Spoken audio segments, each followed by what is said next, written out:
আমরা দেখতে গেলাম আলিপুর চিড়িয়াখানা। অনেক বড় চিড়িয়াখানা, এটাও আমাদের বাংলাদেশের মতোই।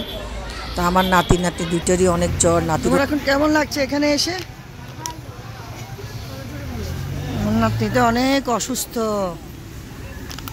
আজকে তাও নিয়ে আসলাম। চলো আমরা আস্তে আস্তে ঢুকি। ভিডিও হচ্ছে। আমরা আসলে ওই চিড়িয়াখানার যে গাড়িগুলো নিয়েছি বাচ্চাদের জন্য, আমরা আসলে উঠে বসেছি।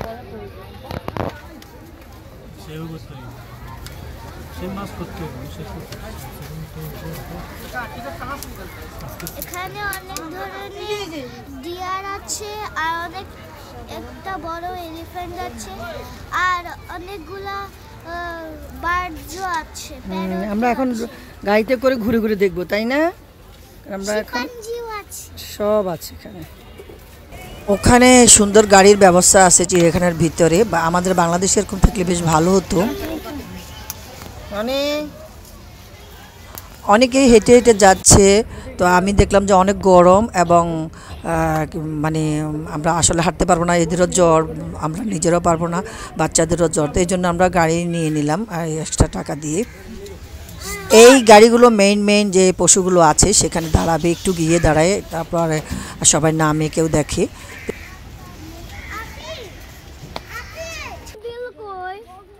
এটা কোন বি? ওই যে দেখো ভিতরে আছে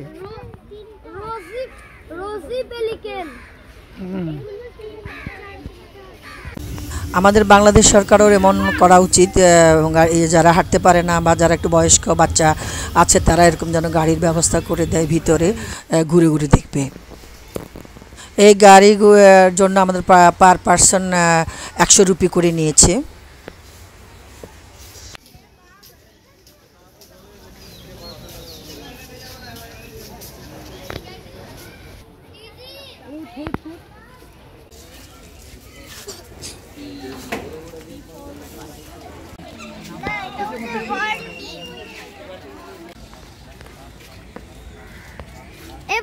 এই পাখির নাম কি?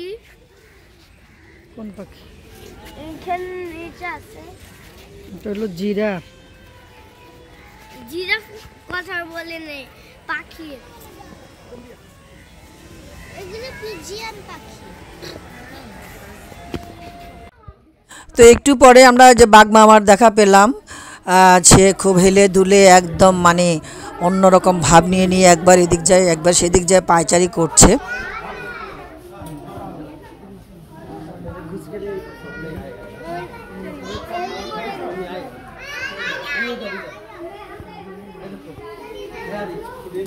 বাঘ দেখতে খুব নুদুস ছিল। এরকম সরাসরি মানে খুব কাছে থেকে বাঘ আসলে দেখে খুব ভালো লাগলো। সে একবার ওদিকে যায় আবার এদিকে আসে, অনেকগুলো বাঘ আছে। তো গরমে অস্থির হয়ে এসে পানির দিকে যাচ্ছে। তো এই ছিল আজকের মতো আমার ব্লগটি। কেমন লেগেছে, ভালো লাগলে শেয়ার করবেন। দেখা হবে নেক্সট ভিডিওতে। আমি অন্য পার্টে নিয়ে আসবো চিড়িয়াখানার বাকি অংশ।